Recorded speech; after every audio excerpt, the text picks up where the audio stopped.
Hello friends, हमने अपने last video में वर्धन वंश पढ़ा था।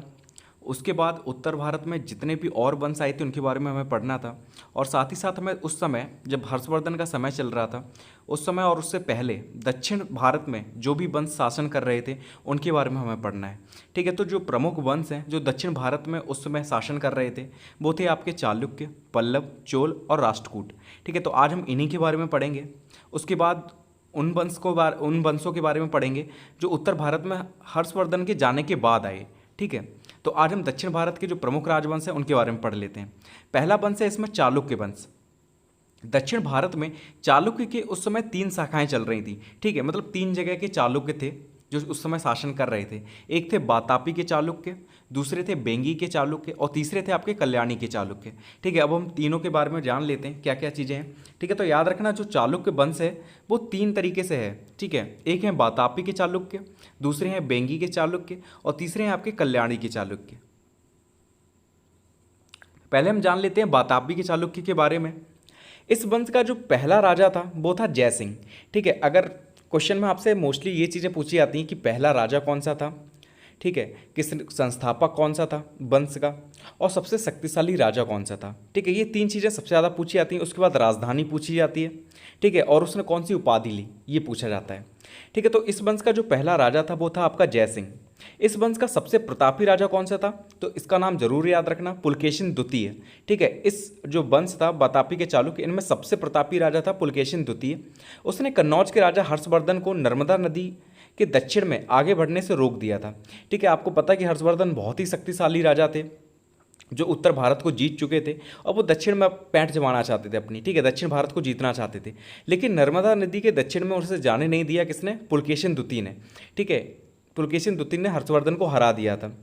और इसने किसकी उपाधि ली थी, तो इसने ली थी परमेश्वर की उपाधि। याद रखना, परमेश्वर की उपाधि किसने ली, तो पुलकेशिन द्वितीय ने ली। और इसकी राजधानी कौन सी थी, तो इसकी राजधानी का नाम था बातापी, इसलिए इन्हें बातापी के चालुक्य भी कहा जाता है। तो याद रखना, राजधानी थी इनकी बातापी, पहले राजा थे जयसिंह, सबसे प्रतापी राजा थे पुलकेशिन द्वितीय। और इसने किसे हराया था, तो कन्नौज के जो राजा थे हर्षवर्धन उन्हें हरा दिया था। ठीक है, और परमेश्वर की उपाधि ली थी। दूसरे आए आपके बेंगी के चालुक्य। इसमें ज़्यादा कुछ नहीं है, संस्थापक कौन है इसके याद रखना, विष्णुवर्धन। ठीक है, बेंगी के चालुक्य के जो संस्थापक थे वो थे विष्णुवर्धन। सबसे प्रतापी शक्तिशाली शासक कौन सा था, तो वो था विजयादित्य और इनकी राजधानी थी बेंगी। ठीक है, तीन चीज़ें याद रखना, संस्थापक कौन सा था, विष्णुवर्धन, सबसे प्रतापी या सबसे शक्तिशाली शासक कौन सा था, तो विजयादित्य, और इसकी राजधानी थी बेंगी। अब तीसरे चालुक्य आए आपके कल्याणी के चालुक्य। ठीक है, इसके संस्थापक थे आपके तैलप प्रथम। ठीक है, तैलप प्रथम इसके संस्थापक थे। सबसे प्रतापी शासक कौन सा था, तो वो था विक्रमादित्य श्रेष्ठ। याद रखना, सबसे प्रतापी शासक जो था कल्याणी की चालुक्य में वो था विक्रमादित्य श्रेष्ठ। और सिंहासन पर बैठते ही उसने चोल, होयसल तथा बनवासी के राजाओं को परास्त कर दिया था। ठीक है, जैसे ये सिंहासन पर बैठा था इसने क्या किया था, चोल उस समय बहुत शक्तिशाली थे, इसने क्या किया था, चोल जो होयसल ब्रांच थी इनकी उसे हराया था और वनवासी के जो राजा थे उन्हें परास्त कर दिया था। और कल्याणी के जो चालुक्य थे इनकी राजधानी थी कल्याणपुर। ठीक है, इसीलिए इन्हें कल्याणी के चालुक्य भी कहा जाता है। याद रखना, इनकी राजधानी थी कल्याणपुर। तो चालुक्य की जो शाखा थी वो समाप्त हुई। अब हम पढ़ेंगे पल्लव वंश के बारे में। पल्लव वंश दक्षिण भारत में कृष्णा नदी के तट पर पल्लवों का अधिकार था। ठीक है, दक्षिण में आपको पता है कृष्णा नदी कहाँ पर है, आंध्र प्रदेश और महाराष्ट्र में होकर बहती है। ठीक है, तो कृष्णा नदी के जो तट है उस पर पल्लवों का अधिकार था। इसकी राजधानी कौन सी थी, तो इसकी राजधानी का नाम है कांचीपुरम। याद रखना, राजधानी कौन सी थी पल्लव वंश की, तो वो थी कांचीपुरम। और इसके संस्थापक थे आपके सिंह विष्णु। ठीक है, तो पल्लव वंश का याद रखना कि जो संस्थापक थे वो थे सिंह विष्णु। कहाँ पर इनका शासन था, तो दक्षिण भारत में कृष्णा नदी के तट पर पल्लवों का अधिकार था और इनकी राजधानी थी कांचीपुरम। और सबसे प्रतापी शासक जो पल्लव वंश के हुए हैं वो हुए हैं महेंद्र वर्मन। ठीक है, सबसे प्रतापी शासक कौन था पल्लव वंश का, तो वो थे महेंद्र वर्मन। याद रखना। फिर तीसरा है आपका चोल वंश। चोल वंश बहुत ज़्यादा इंपॉर्टेंट है दक्षिण भारत के लिए। ठीक है, तो इस पे ज़्यादा फोकस करना है आपको। 9वीं शताब्दी में पल्लवों की शक्ति क्षीण हुई और चोल वंश का उदय पुनः प्रारंभ हुआ। मतलब पहले चोल वंश था थोड़ा बहुत, लेकिन जैसे ही पल्लवों की शक्ति जो थी वो कम हुई। ठीक है, तो जो चोल वंश था वो दोबारा से उदय हो गया। ठीक है, दोबारा से उभर कर आया सामने। इसके संस्थापक कौन थे देख लेते हैं। तो चोल वंश के जो संस्थापक थे इनका नाम था विजयालय। नाम याद रखना, बहुत इंपॉर्टेंट है। चोल वंश के संस्थापक थे विजयालय, इसकी राजधानी थी तंजौर। ठीक है, तो चोल वंश की राजधानी कौन सी थी, तो तंजौर थी। सबसे शक्तिशाली शासक की अगर हम बात करें तो राजराज प्रथम और राजेंद्र प्रथम, ठीक है, ये दोनों ही शासक बहुत ज़्यादा शक्तिशाली थे।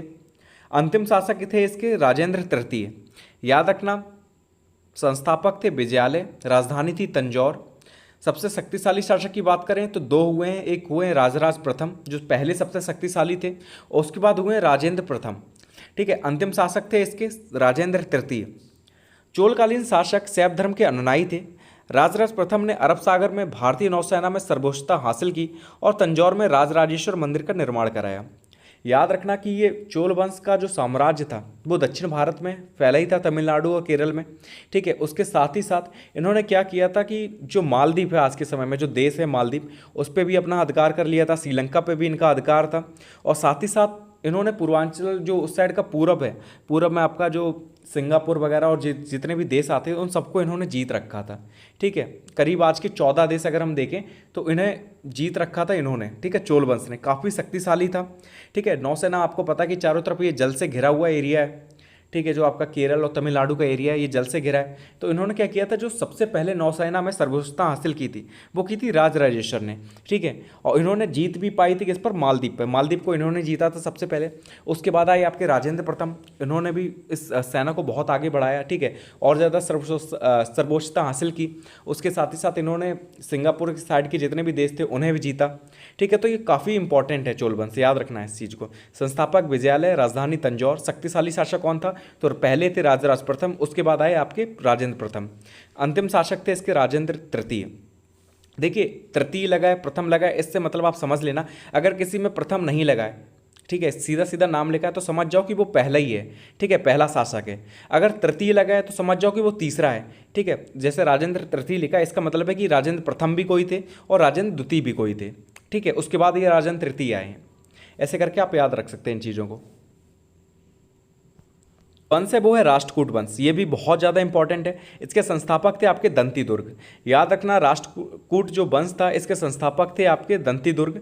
चालुक्यों के पतन के बाद 8वीं शताब्दी के अंत में राष्ट्रकूट नरेश दंती दुर्ग ने अपनी स्वतंत्र सत्ता स्थापित की, ठीक है। जैसे जैसे चालुक्यों का पतन हुआ उसके बाद 8वीं शताब्दी के अंत में राष्ट्रकूट जो नरेश थे दंती दुर्ग, इन्होंने क्या किया, स्वतंत्र सत्ता अपनी स्थापित की और अपनी राजधानी मानेखेत को बनाया, ठीक है। मानेखेत का नाम और भी कुछ आ सकता है, ठीक है। तो राजधानी इसकी थी मानेखेत। मानेखेत को अपनी राजधानी बताया।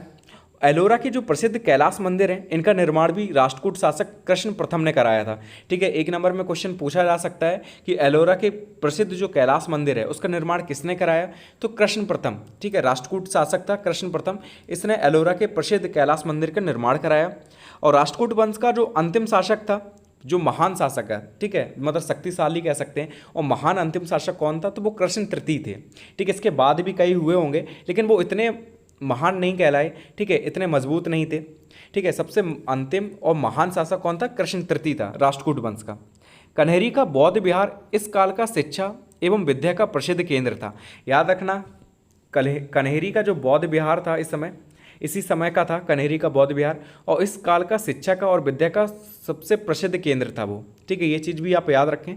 अब चारों वंशों को तो हमने पढ़ लिया, लेकिन कभी कभी क्वेश्चन जो बनता है वो इनकी संस्कृति से बनता है, ठीक है। कि पल्लवकालीन संस्कृति के बारे में बताइए कि कैसी संस्कृति थी वो, चोलकालीन संस्कृति के बारे में बताइए वो कैसी थी, ठीक है। तो इनसे क्वेश्चन ज़्यादा बनते हैं, ठीक है। तो इनके बारे में भी एक एक नज़र डाल लेते हैं। कुछ पॉइंट्स इसमें जो इंपॉर्टेंट है अंडरलाइन कर दिए मैंने, उन पर ज़्यादा फोकस करना है आपको। पहले हम देखते हैं पल्लवकालीन संस्कृति, जो पल्लव वंश था उसके बारे में है। पल्लवों के शासनकाल में साहित्य की अपार उन्नति हुई, ठीक है। जो सबसे ज़्यादा साहित्य का जो उन्नति हुई थी उस समय वो हुई थी पल्लवों के शासनकाल में। इन शासकों ने तमिल भाषा के स्थान पर संस्कृत भाषा को प्रोत्साहन दिया। क्वेश्चन बनेगा कि किसने तमिल भाषा के स्थान पर संस्कृत भाषा को प्रोत्साहन दिया था, तो वो पल्लव थे आपके। तो आपको इनका समय भी समझ में आ रहा होगा कि तमिल भाषा की बात हो रही है तो तमिलनाडु का एरिया रहा होगा इनका, ठीक है। तमिलनाडु का, केरल का एरिया किसका रहा होगा, पल्लवों का रहा होगा। तो पल्लवों के शासनकाल में साहित्य की अपार उन्नति हुई। इन शासकों ने तमिल भाषा के स्थान पर संस्कृत भाषा को प्रोत्साहन दिया। पल्लवों की राजधानी कौन सी थी, कांची या कांचीपुरम कह सकते हैं आप, ठीक है। साहित्य का प्रमुख केंद्र थी। कवि जो भारवी थे, ठीक है, भारवी बहुत फेमस कवि हैं। इनकी बुक आप संस्कृत का जब आप पढ़ेंगे तब उन्हें आप पढ़ने में आएगा, ठीक है। इनसे क्वेश्चन भी पूछा जाता है कि भारवी ने कौन सी पुस्तक लिखी। तो कवि भारवी, दंडिन, मातृदत्त आदि साहित्य सम्राट थे। उसमें जो साहित्य के जो फेमस थे वो यही लोग थे, ठीक है। महेंद्र बर्मन द्वारा रचित मत विलास प्रहसन पल्लवकालीन साहित्य की अनुपम कृतियों में से एक है। ठीक है, क्वेश्चन 1 नंबर में पूछा जाता है कि मत्स्य विलास प्रहसन किसने लिखी है, तो महेंद्र द्वारा रचित है। ठीक है, महेंद्र बर्मन जो थे इन्होंने लिखी थी मत्स्य विलास प्रहसन, जो कि पल्लवकालीन साहित्य की अनुपम कृतियों में से एक है। उसके बाद है कि राज की आज्ञाएं संस्कृत भाषा में लिखी जाती थी। ठीक है, उस समय जो राजकाज की जो भाषा थी वो भी संस्कृत भाषा थी, उसी में सब कुछ आता था। कांची का जो विश्वविद्यालय है शिक्षा का प्रसिद्ध केंद्र था। उस समय जो था कांची में एक विश्वविद्यालय था जो कि शिक्षा का प्रसिद्ध केंद्र था। इस काल में मूर्तिकला एवं स्थापित कला का अत्यधिक विकास हुआ। ठीक है, कांचीपुरम के जो मंदिर थे वो काफ़ी फेमस थे, इस समय काफ़ी मंदिर अंदिर बनाए गए। ठीक है, तो इसलिए कहा गया कि मूर्तिकला और स्थापित कला का अत्यधिक विकास किस में हुआ था, तो पल्लवकालीन संस्कृति में हुआ था। उसके बाद है पल्लवकालीन जो शासक थे वो वैष्णव एवं शैव धर्म के अनुयायी थे। ये भी चीज़ याद रखना कि पल्लवकालीन जो शासक थे वो किस धर्म को मानते थे, तो वो वैष्णव धर्म को और शैव धर्म दोनों के ही अनुयायी थे। विभिन्न शैव संप्रदायों का जन्म इसी काल में हुआ। ठीक है, तो इतनी चीज़ें आपको पल्लवकालीन संस्कृति में याद रखनी है, पॉइंट्स बनाकर आप लिख सकते हैं। ठीक है, एक पॉइंट पहला ये, दूसरा ये, ऐसे करके आप याद रख सकते हैं इन चीज़ों को। उसके बाद हम बात करेंगे चोल प्रशासन की। ये भी काफ़ी इंपॉर्टेंट है, इससे भी क्वेश्चन कई बार पूछे जाते हैं। ठीक है, तो इनके बारे में क्या, चोल का पूरा आप याद रख लेना कि कौन संस्थापक थे, ठीक है, कौन सबसे शक्तिशाली राजा थे, ये सारी चीज़ें याद रखेंगे। उसके बाद ये पॉइंट्स लिख सकते हैं कि चोलों के शासन की जो व्यवस्था थी वो राजतंत्रात्मक थी। ठीक है, मतलब है कि जो राजा होगा वही प्रधान होगा, सारे निर्णय वही लेगा। ठीक है, तो चोलों के शासन की जो व्यवस्था थी वो राजतंत्रात्मक थी। राजा स्वयं शासन का प्रधान होता था। शासन की सुविधा के लिए संपूर्ण राज्य कई मंडलों में विभक्त था। ठीक है, शासन की सुविधा के लिए इन्होंने क्या किया था, जो पूरा राज्य था जिस पर ये अधिकार करे हुए थे उसे मंडलों में विभक्त कर दिया था। प्रत्येक मंडल में शासन के लिए जो प्रांतपति था उसे नियुक्त किया जाता था। ठीक है, तो मंडल पर शासन कौन करता था, तो प्रांतपति करता था। प्रत्येक मंडल कई कोट्टम में विभक्त होता था। ठीक है, एक मंडल को किस में विभाजित किया इन्होंने, तो कोट्टम में किया है। प्रत्येक कोट्टम कई नाडुओं अर्थात जिलों में विभक्त रहता था। ठीक है, आपने तमिलनाडु सुना है, ठीक है, तो उसमें जो नाडु शब्द है वो यहीं से आया है। ठीक है, इसमें पहले इन्होंने क्या किया, पहले एक जहाँ पर ये शासन कर रहे थे उस पूरे एरिया को इन्होंने मंडल में विभाजित किया, जिसके लिए इन्होंने प्रांतपति को नियुक्त किया। उसके बाद मंडल को इन्होंने कोट्टम में विभाजित किया और प्रत्येक कोट्टम को कई नाडुओं में विभाजित किया, जिन्हें जिला कह सकते हैं। ठीक है, जिलों में विभाजित किया। प्रत्येक नाडु के अंतर्गत कई ग्राम अथवा ग्राम समूह होते थे। ठीक है, तो एक जो नाडु था उसमें क्या था कि कई गांव आते थे उसके अंदर। चोलों का जो शासन था, चोलों के शासन का संचालन समितियों द्वारा होता था। ठीक है, तो इनका जो शासन चल रहा था वो समितियों द्वारा चल रहा था। स्थानीय शासन के लिए स्थानीय शासन के लिए श्रेणियां तथा अन्य संस्थाएं भी होती थी। जो स्थानीय शासन चल रहा था गांव वगैरह का, उसके लिए कई श्रेणियां तथा संस्थाएं बनाई गई थी। गांव के लिए ग्राम समितियां होती थी। चोलों के पास स्थल सेना एवं जल सेना की समुचित व्यवस्था थी। ठीक है, तो जल से घिरे हुए थे इसलिए इनके पास जल सेना भी थी और स्थल सेना भी थी। चोल शासकों ने सिंचाई के लिए बहुत से कुएं तथा तालाब खुदवाए तथा नदियों में बांध बनवाए थे। यातायात की सुविधा के लिए बड़ी बड़ी सड़कों का निर्माण कराया था। तो ये इतने कार्य चोल वंश ने कराए हैं। ठीक है, चोल वंश का प्रशासन कैसे चलता था इससे क्वेश्चन पूछा जाता है। तो इन चीज़ों को याद रखने की कैसे वो प्रशासन करते थे कि पहले इन्होंने क्या किया, मंडलों में विभाजित कर दिया पूरे राज्य को। उसके बाद क्या किया, उसे कोट्टम में विभाजित किया। कोट्टम को कई जिलों में यानी कि नाडुओं में विभाजित कर दिया। ठीक है, और एक नाडु के अंतर्गत कई ग्राम आते थे, कई ग्राम समूह आते थे। ऐसे करके और फिर उसके लिए भी नई नई समितियां बनाई थी, अलग अलग समितियां बनाई थी। ऐसे करके इनका शासन चल रहा था। ठीक है, तो चोल प्रशासन के बारे में क्वेश्चन आता है तो आपको ये चीज़ें लिखनी पड़ेंगी। अब हम राष्ट्रकूटकालीन संस्कृति की भी बात कर लेते हैं। राष्ट्रकूटों के समय में साहित्य की अपार उन्नति हुई। ठीक है, इनके समय में भी काफ़ी साहित्य लिखा गया था। अमोघवर्ष प्रथम, ठीक है, जो राजा थे यहाँ के, ठीक है, इस वंश के एक राजा थे अमोघवर्ष प्रथम, द्वारा लिखित कविराज मार्ग तथा रत्नमालिका। ठीक है, ये दोनों किसने लिखी हैं, तो अमोघवर्ष ने लिखी हैं, कविराज मार्ग और रत्नमालिका। इनसे 1 नंबर में क्वेश्चन पूछा जा सकता है। उसके बाद है जिनसेन द्वारा लिखित पार्श्वाध्याय प्रसिद्ध कृति है। ठीक है, ये जिनसेन द्वारा लिखी गई है। इसके अतिरिक्त अमोघ वृत्ति भी एक प्रमुख साहित्य कृति है। ठीक है, इसके बाद है जिनसेन, शाक्तायन, वीराचार्य, पोन, पाम्पा, रन्ना। इनके नाम आपको याद नहीं करने। ठीक है, जिनसेन का याद रखना, इन्होंने जो पुस्तक लिखी है। ठीक है, उसके बाद है कि कन्हेरी का बौद्ध विहार इस काल का शिक्षा एवं विद्या का प्रसिद्ध केंद्र था। ठीक है, तो ये तो मैंने आपको पहले ही बताया राष्ट्रकूटकालीन में कि जो कन्हेरी था इसका जो बौद्ध विहार था ये उस समय का जो शिक्षा का प्रमुख केंद्र था। कला के क्षेत्र में कृष्ण प्रथम के समय में निर्मित एलोरा का कैलाश मंदिर स्थापित कला का सर्वोत्कृष्ट उदाहरण है। ठीक है, सबसे अच्छा उदाहरण क्या है, तो कृष्ण प्रथम ने क्या बनवाया था, तो कैलाश मंदिर का निर्माण कराया था एलोरा में। वो किसका उदाहरण है? तो स्थापत्य कला का उदाहरण है। राष्ट्रकूटों के समय में दक्षिण में पौराणिक हिंदू धर्म उन्नति पर था। ठीक है, जब राष्ट्रकूट शासन कर रहे थे उसमें हिंदू धर्म अपनी उन्नति पर था। ठीक है, और यज्ञों का प्रचलन था उस समय राष्ट्रकूटकालीन संस्कृति में। तो इतनी चीज़ें आपको याद रखनी है, पॉइंट्स बना के आप 5 पॉइंट्स को याद रख सकते हैं। अब देखिए क्वेश्चन आए हैं बहुविकल्पी प्रश्न, ये सारे ही आपको मैंने पढ़ा दिए। ठीक है, जो भी टॉपिक पढ़ा इसी में से ये क्वेश्चन है, इनके आंसर आपको कमेंट बॉक्स में देने। उसके बाद नीचे एक क्वेश्चन है कि हर्षवर्धन ने किस चालुक्य नरेश को पराजित किया था। ठीक है, मतलब हर्षवर्धन को किसने हराया था। ठीक है, कौन सा चालुक्य नरेश था जिसने हर्षवर्धन को हराया था, तो इसका आंसर भी आपको लिखना है। राष्ट्रकूट वंश के प्रमुख शासकों के नाम बताने हैं आपको। ठीक है, राष्ट्रकूट वंश के जो प्रमुख शासक थे जैसे कृष्ण प्रथम, ठीक है, कृष्ण तृतीय, ये सारे इसी में आ जाएंगे राष्ट्रकूट वंश में। दंती दुर्ग, ये सारे प्रमुख शासक थे इसके। उसके बाद ये सारे क्वेश्चंस हैं। ऐहोल का विष्णु मंदिर किसने बनवाया था। चोल वंश के 4 प्रमुख शासकों के नाम लिखिए। फिर है दक्षिण भारत के किन्हीं 2 राजवंशों का परिचय दीजिए। तो आपको पता है चोल के बारे में लिख सकते हैं, चालुक्य के बारे में लिख सकते हैं। पल्लव शासन के बारे में पूछा गया कि उनकी व्यवस्था कैसी चल रही थी। चोल प्रशासन की विशेषताएं पूछी हैं, ये मैंने आपको पढ़ाई दी है। ठीक है, तो यही सारी चीज़ें हैं। तो यहाँ पर आपका ये टॉपिक कंप्लीट होता है। अब हम मिलेंगे नेक्स्ट वीडियो में नेक्स्ट टॉपिक के साथ। Thank you so much for watching this video.